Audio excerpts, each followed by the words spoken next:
మనందరికీ కూడా తెలుస్తూ ఉంది. కానీ దానికి కారణం ఏందో ఇంకా పూర్తిగా తెలియదు. ఏదో ఒక వీడియో పట్టుకొని వచ్చారు వీళ్ళు. ఆ వీడియోలో కూర్చొని సింగయ్య అనేటువంటి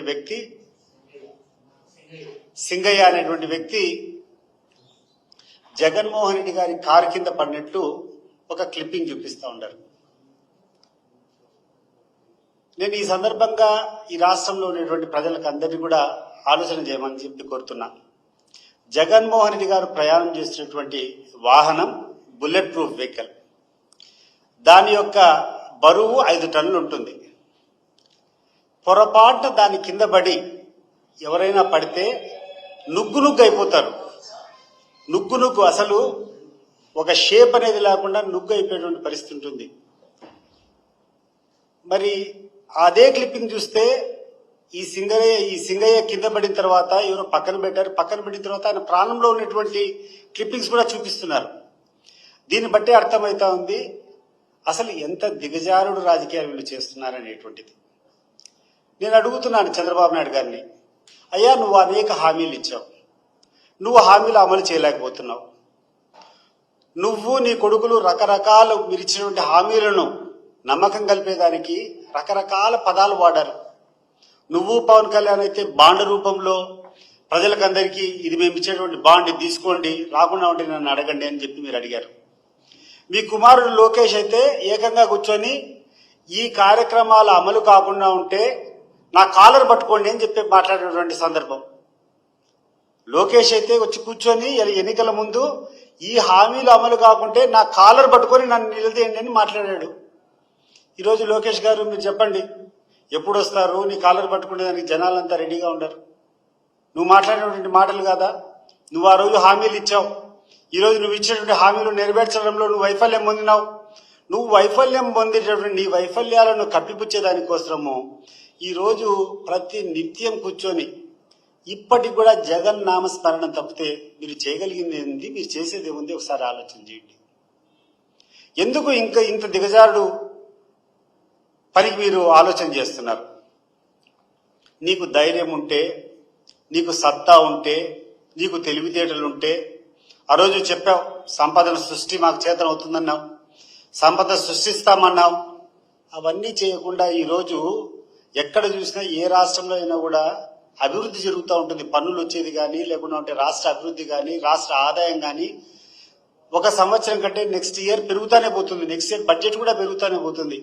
మొట్టమొదటిసారి మీ యొక్క కూటమి ప్రభుత్వం ఒక చేతగానితనం వల్ల డెఫిసిట్ అన్ని రాష్ట్రాలు 11 నుంచి 13% వరకు వృద్ధి చెందితే ఈ రాష్ట్రంలో 3% తిరోభివృద్ధికి ఈరోజు వచ్చింది. 3% minus in the income of GST. ఇటువంటి పరిస్థితిలో మీరుండి మీరు ఇచ్చినటువంటి హామీలు అమలు చేయకుండా ప్రతి నిత్యం మీరు కూర్చొని జగన్ నామస్మరణ చేయడం సమంజసమా అని చెప్పి నేను అడుగుతున్నాను. ఒకరోజు కూర్చుంటావు, నువ్వేదో లడ్లల్లో ఏదో జంతువుల యొక్క కొవ్వు కలిపినా అని చెప్పి కల్తీ చేస్తారని చెప్పి మాట్లాడతావు. ఒకరోజు కూర్చుంటావు, వరదలంతా వచ్చింది జగన్మోహన్ రెడ్డి కారణం వల్ల ఈ విజయవాడకంతా వరదలు వచ్చినాయని చెప్తావు. ఒకరోజు కూర్చుంటావు, ఇక్కడటువంటి బియ్యం అన్ని తరలిపోతున్నాయి కాకినాడ ద్వారా, సిపుల్లో అంతా పోతున్నాయి, అవన్నీ ఆపాలని చెప్పి మాట్లాడుతున్నావు. ఎక్కడికి పోతుంది అసలు మీ యొక్క అడ్మినిస్ట్రేషన్ ఎక్కడికి పోతా ఉంది? మీరు చేయాల్సినటువంటి పని ఏంది, మీరు చేస్తున్నటువంటి పని ఏంది ఒకసారి మీరు ఆలోచన చేయవలసిందిగా నేను కోరుతున్నాను. ముఖ్యంగా ఈ తెలుగుదేశం పార్టీ నాయకులకు చెప్తున్నాం, మీరు ఏ రకంగా అయితే దుష్ప్రచారాలు చేస్తున్నారో మీరేమైనా ప్రజలు ఏమైనా పిచ్చోళ్ళు అనుకుంటారా? మీరు చెప్పిందని నమ్మేదానికి ప్రజలకు వాళ్ళకు అవగాహన లేదు, లేకుండా ఉంటే వాళ్ళకి ఏమైనా తెలివితేటలేవని మీరు అనుకుంటున్నారా? చాలా పొరపాటు. మీరు ప్రజలు ఎప్పుడెప్పుడు నిలదీయాలనేటువంటి పరిస్థితిలో ఉండరు. ఈరోజు జగన్మోహన్ రెడ్డి గారు ఎక్కడికి పోతే అక్కడికి తండోపతండాలుగా జనాలు వస్తున్నారంటే కారణం ఒకటి, ఈ యొక్క తెలుగుదేశం పార్టీ మమ్మల్ని మోసం చేసింది, ఆ నాయకునికి మేము బుద్ధి చెప్పాలా, మా మద్దతు జగన్మోహన్ రెడ్డికి ఉందని చెప్పడం కోసము వేల సంఖ్యలో ఆడ జనం కూర్చొని ఈరోజు జగన్మోహన్ రెడ్డికి సంఘీభావం కలిపేదానికి ఆడికి వస్తున్నారు. ఒక రకమైనటువంటి కసితో మీరు చేసేటువంటి ద్రోహం, మీరు చేసేటువంటి మోసం ఈరోజు కసిగా ప్రజలు మీకు వ్యతిరేకంగా చూపించేదానికోసం జగన్మోహన్ రెడ్డి గారి పర్యటనకు హాజరవుతున్నారు. అది గమనించకుండా అసలు నిన్న జనం వస్తే ఒక ఫ్లెక్సీ, ఆయన ఎవరో ఒక అబ్బాయి రవితేజ అనేటువంటి అబ్బాయి ఒక ఫ్లెక్సీ పెట్టుకుంటే దాని గురించి నానాయాగి చేస్తున్నారు. అసలు ఈ రవితేజ అనేటువంటి వ్యక్తి ఎవరు? ఈ అబ్బాయికి తెలుగుదేశం పార్టీ సభ్యత్వం ఉందా లేదా మీరు ఆలోచన చేయండి. సభ్యత్వంతో సహా మేము చూపించాం పలానా సభ్యత్వం ఉందని చెప్పి. ఒకటి తెలుగుదేశం పార్టీ నాయకులు గుర్తుపెట్టుకోవాల్సింది, ఈ యొక్క ఫ్లెక్సీ ఆ రోజు ప్రదర్శించడం వల్ల మీరు ఆ వ్యక్తిని ఆడికి పంపించి ఒక కన్ఫ్యూషన్ క్రియేట్ చేయడానికన్నా పంపించిండాలా, లేదంటే నిజంగా ఆ అబ్బాయికి మీరు చేసేటువంటి మోసం, మీరు చేసేటువంటి దగా నచ్చక మీ మీద వ్యతిరేకత ఉన్న ఆ ఫ్లెక్సీ పట్టుకొని ఉండాలి. ఆ రెండు తప్పితే వేరే కారణాలు ఏముంటాయి? అతను మీ పార్టీ వ్యక్తి. మీ పార్టీ వ్యక్తి జగన్మోహన్ రెడ్డి ఫ్లెక్సీ పెట్టుకొని రఫా రఫా నరకాలని చెప్పేటువంటి ఒక స్లోగన్ పెట్టి ఆడ ప్రదర్శించాలంటే రెండే కారణాలు ఉండాల. ఒకటి, మీరు అతన్ని ఒక కోవటిగాడికి పంపించి ఈ రకంగా దుష్ప్రచారం చేసేదానికి వాడుకోవాలన్నా పంపించిండాలా, లేకుండా ఉంటే ఆ వ్యక్తికి నిజంగా మీరు చేసేటువంటి ద్రోహము, మీరు చేసేటువంటి అభివృద్ధి, మీరు ఇచ్చేటువంటి ఎక్స్పెక్టేషన్స్ కు రీచ్ కాకపోవడం వల్ల మీ మీద కసి పెరిగన్నా ఆ రకంగా చేసిండాలా. దానికి మీరు జవాబు చెప్పాల్సింది పోయి ఆ కల్చర్ మాదని చెప్పి మాట్లాడుతున్నారు. ఈసారి ఒకసారి ఆలోచన చేయి. ఈరోజు కారు కింద పడి సింగయ్య జరిగినటువంటి విషయాన్ని ఇంత రాజకీయం చేయాల్సినటువంటి అవసరం ఉందా ఒకసారి గుర్తుపెట్టుకోండి. చంద్రబాబు నాయుడు గారు, లోకేష్ గారు, మీకు చెప్తున్నా, మీ బామర్ది నందమూరి బాలకృష్ణ గారి ఇంట్లో రాజశేఖర రెడ్డి గారు ముఖ్యమంత్రి ఉండేటప్పుడు ఒక పిస్టల్ తీసుకొని బెల్లంకొండ సురేష్ అనేటువంటి ఒక నిర్మాత మీద ఫైరింగ్ జరిగింది. ఫైరింగ్ జరిగితే ఆ మనిషి, ఆ సురేష్, దాదాపు ఒక నెల 2 నెలలు హాస్పిటల్ ఉండి రికవర్ అయినారు. ఆ రోజు రాజశేఖర రెడ్డి గారు ముఖ్యమంత్రి. ఎన్టీ రామారావు గారి కుమారుడు, ఆయన ఇంట్లో ఏదైనా జరిగితే బాగుండదని చెప్పి ప్రతిపక్ష పార్టీలో ఉన్న ఆ రోజు రాజశేఖర రెడ్డి గారు ప్రవర్తించినటువంటి తీరును ఒకసారి మీరు గుర్తు తెచ్చుకోవాల్సిందిగా నేను కోరుకుంటున్నాను. అది సభ్యత అంటే. అది ఒక ప్రతిపక్షంలో ఉన్నా కూడా ఒక మంచి కుటుంబము, పాప రామారావు వారసులు, ఎన్టీ రామారావు లాంటి వ్యక్తి, ఆయన కొడుకు ఇట్లా జరిగితే బాగుండదని చెప్పి ఆ రోజు రాజశేఖర రెడ్డి గారు వ్యవహరించినటువంటి తీరును ఒకసారి గుర్తుపెట్టుకో. మీరు ఏందయ్యా మీరు రోజు చేసేటువంటి పరిస్థితి? ఎక్కడ పడితే ఎక్కడ, ఏ అవకాశం దొరికితే ఆ అవకాశం, ప్రతి నిమిషము మీ చౌకబారు రాజకీయాల కోసం, మీ చిల్లర రాజకీయాల కోసం జగన్మోహన్ రెడ్డిని బద్నాం చేయాలనేది ధ్యేయంగా పెట్టుకొని చేస్తున్నారు. పైపెచ్చు మీరు చేసేటువంటి రాజకీయాలన్నీ తిరిగి జగన్మోహన్ రెడ్డి యొక్క కల్చరు, జగన్మోహన్ రెడ్డి యొక్క ప్రవర్తన సరిగా లేదని చెప్పి ప్రజలకు చెప్పేటువంటి పరిస్థితులు మీరు పోతా ఉంటారు. నేను ఒకటి అడుగుతున్నాను, అసలు ఈ చౌకబారు రాజకీయాలు ఎక్కడి నుంచి మొదలైనాయో ఒకసారి మనం ఆలోచన చేద్దాం. జగన్మోహన్ రెడ్డి గారిని జైల్లో పెట్టించేటువంటి కార్యక్రమంలో మొట్టమొదటి భాగస్వామి ఎవరు? ఈ కార్యక్రమం ఎప్పుడు మొదలైంది ఒకసారి ఆలోచన చేయవలసిందిగా ఈ రాష్ట్ర ప్రజలందరినీ కూడా కోరుకుంటున్నాను నేను.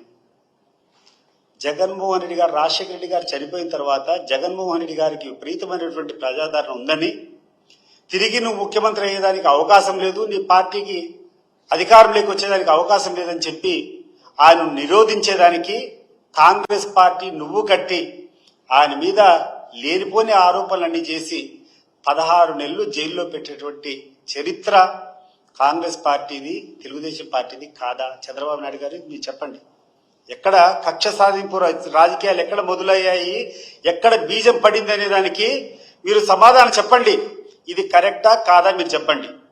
జగన్మోహన్ రెడ్డి ఏం తప్పు చేశారని చెప్పి ఆ రోజు నువ్వు కూర్చొని ఇంత పుస్తకాలు రాసుకొని రాజా ఆఫ్ కరప్షన్, ఈ కరప్షన్, రాష్ట్రమంతా దోచిపోయింది, 1,00,000 కోట్ల కరప్షన్ అని చెప్పి ఆ రోజు కూర్చొని ఎక్కడికంటే అక్కడికి పోయి జగన్మోహన్ అరెస్ట్ చేశావే, అది కక్షపూరిత రాజకీయం కాదా అని చెప్పి నేను అడుగుతున్నాను. అక్కడ మొదలు కాలేదా? మరి ఈ రోజు సరే నువ్వు ఒకరి మీద కరప్షన్ ఛార్జెస్ వేసావు, నీ పరిస్థితి ఏంది, నీ కొడుకు పరిస్థితి ఏంది, నీ పార్టీ పరిస్థితి ఏంది ఒకసారి ఈ రోజు ఆలోచన చేయండి. ఎక్కడికి పోయినా కంపు కొడతా ఉంది, ఎక్కడికి పోయినా అవినీతితో కూరుకుపోయింది ప్రభుత్వం.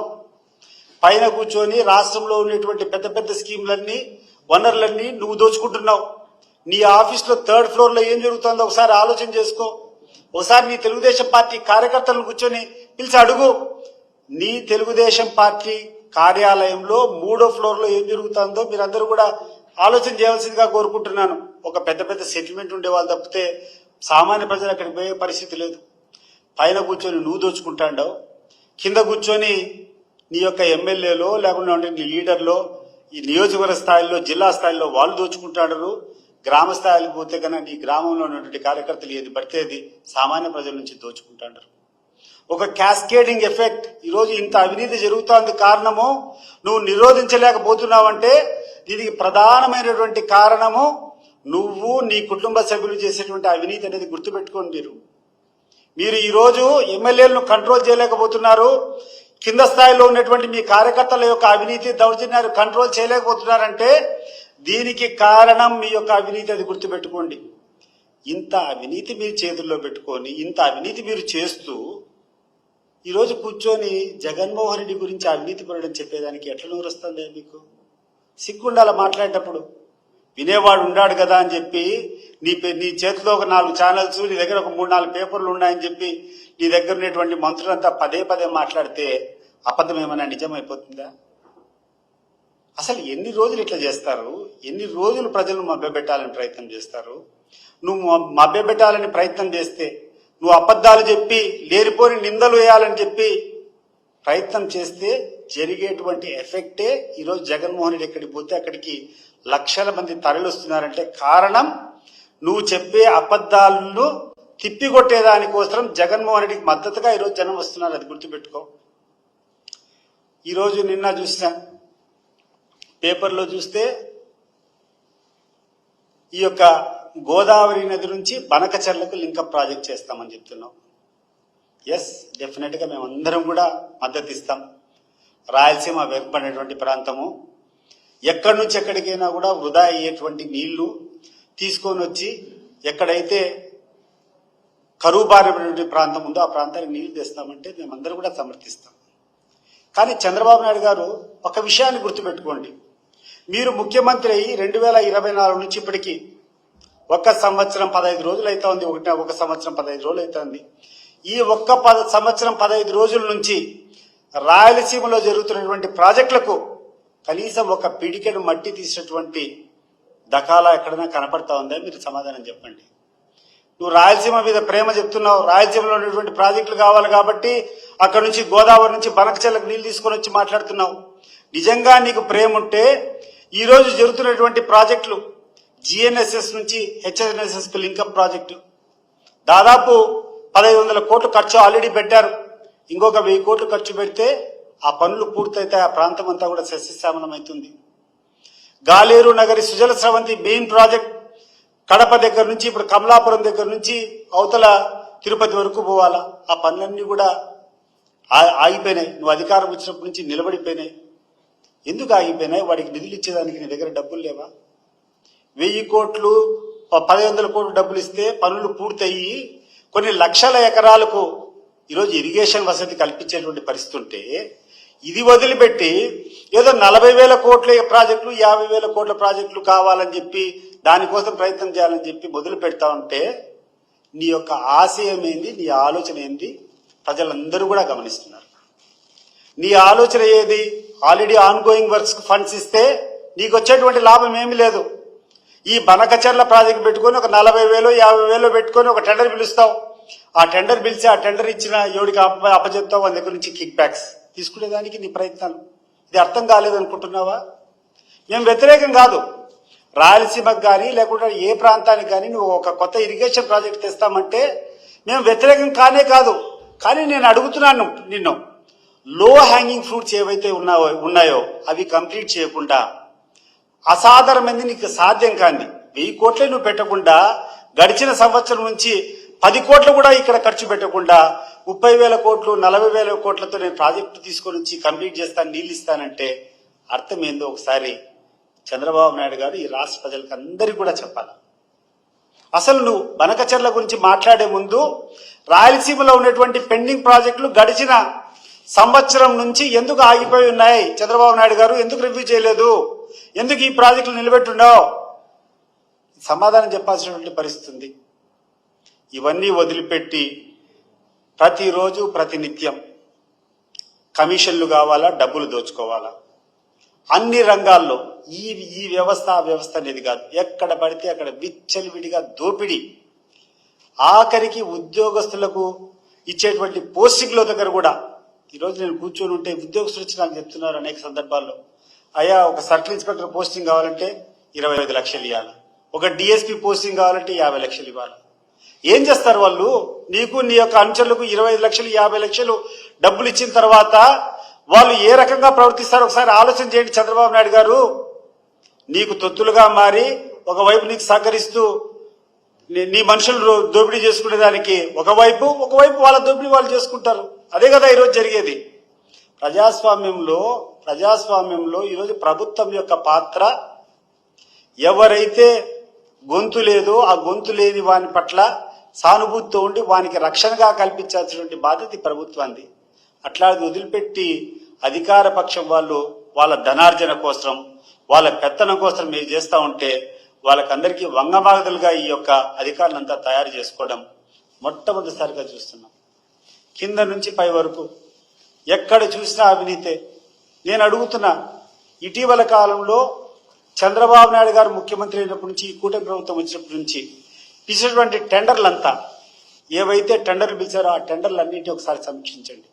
నేను ధైర్యంగా చెప్తున్నా, 20% తక్కువకు నువ్వు పిలిచినటువంటి పనులన్నీ నేను చేసేదానికి సిద్ధంగా ఉన్నాం, నేను చేపిస్తాం. ఇస్తారా? మాకు అప్పచెప్తారా? 20% మీరు పిలిచిన టెండర్లో అంతా కూడా ఆదా వచ్చేదానికి అవకాశం ఉంది.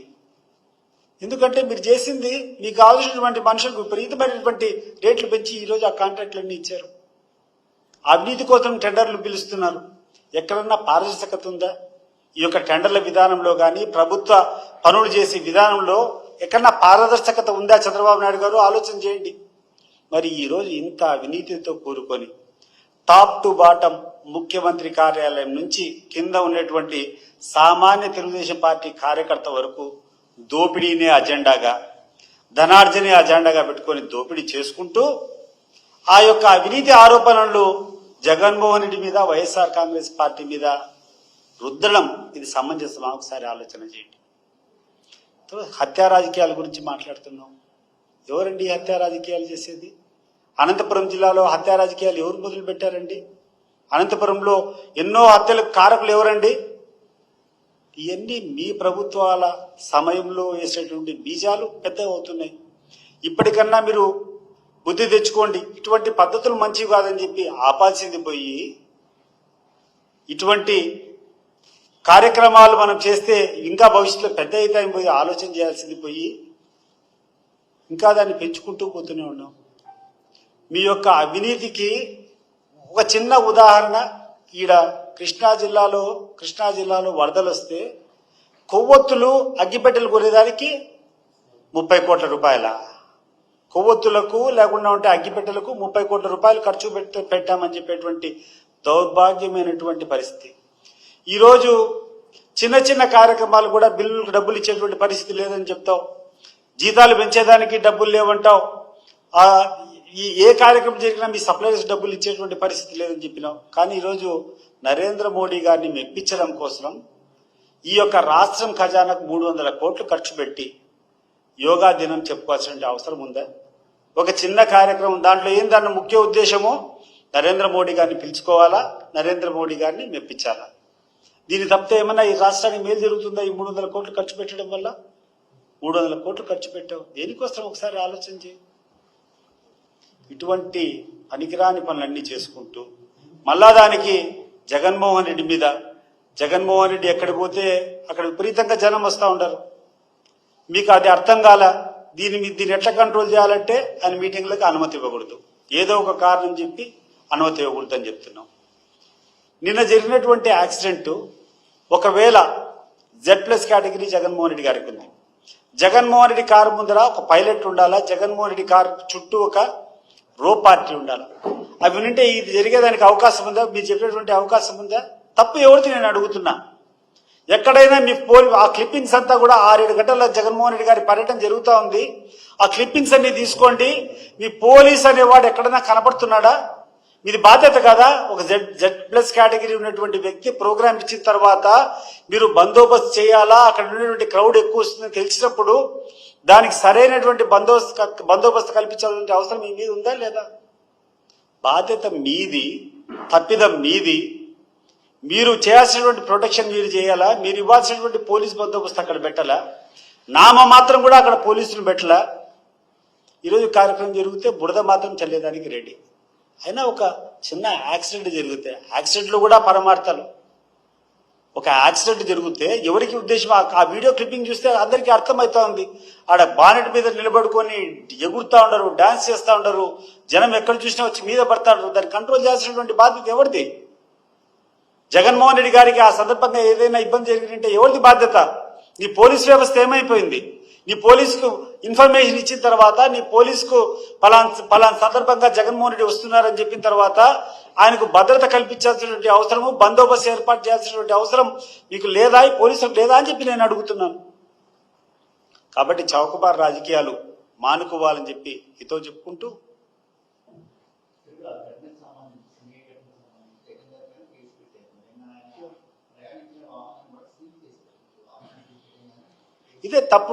ఇదే తప్పుడు సంకేతాలు, తప్పుడు పరిపాలన, కక్షపూరిత పరిపాలన, ఇవన్నీ కూడా మనం చూస్తున్నాం. అదే ఇందాక నేను చెప్పేది కూడా. ఎంత దారుణంగా వీళ్ళు తయారయ్యారంటే, ఇట్ ఈస్ అన్ యాక్సిడెంట్. ఒకవేళ నిజంగా కూడా మనిషి కింద పడితే it is suppose to be an accident. ఒక ఉద్దేశం లేకుండా జరిగినటువంటి పొరపాటు is not a crime. An accident is not a crime. కానీ ఒక యాక్సిడెంట్ కూడా ఒక క్రైమ్ గా చెప్పేటువంటి దౌర్భాగ్యులు ఎవరంటే అది తెలుగుదేశం పార్టీ నాయకులే.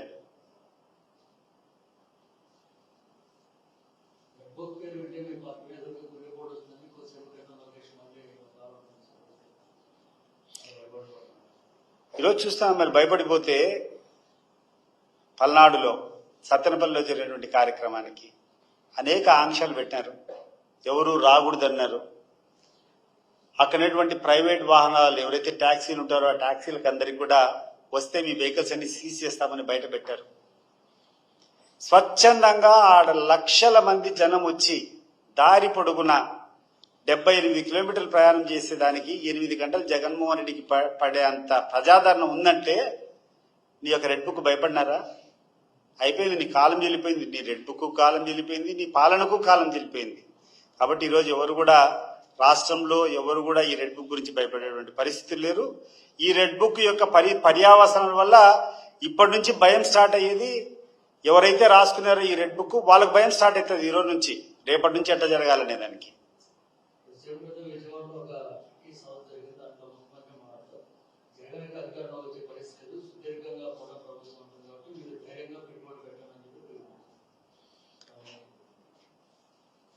చంద్రబాబు నాయుడు గారికి స్పష్టంగా తెలుసు, ఈరోజు ఏ రకంగా కూడా ఈ రాష్ట్రంలో ఆఖరికి పెట్టుబడులను ఆకర్షించేటువంటి పరిస్థితులు కూడా లేరు. ఎందుకంటే విపరీతమైనటువంటి అవినీతి, ఏ రకమైనటువంటి ఇండస్ట్రీస్ కూడా నమ్మేటువంటి పరిస్థితుల్లో లేరు. కాబట్టి ఆయన రకరకాల అబద్ధాలు చెప్పేదానికి పూనుకున్నారు. ఇటీవలే రైస్ అని చెప్పేసి ఒక సర్వే, ఒక సంస్థ, స్వచ్ఛంద సంస్థ, ఐ థింక్ ఎలక్షన్ ముందు కూడా తెలుగుదేశం పార్టీ అధికారంలోకి వస్తుందని చెప్పి సర్వే చేసేటువంటి సంస్థ రైస్ సంస్థ. ఆ రైస్ సంస్థ ఇటీవల సర్వే చేసి ఒక రిపోర్ట్ ఏదో ఇచ్చినట్టుంది. దాంట్లో చూస్తే 163 మంది ఈరోజు తెలుగుదేశం పార్టీ శాసనసభ్యులు ఉంటే తిరిగి దాంట్లో గెలవగలిగిన వాళ్ళు 30 మంది కూడా లేరని చెప్పి ఈరోజు ఆ రిపోర్ట్ ఇస్తా ఉంది. దాన్ని బట్టి చంద్రబాబు నాయుడు గారు ఎంత గొప్ప వ్యక్తో, లేకుంటే వాళ్ళ పార్టీ ఏ రకంగా ఉందో ఆయన అర్థం చేసుకోవచ్చు.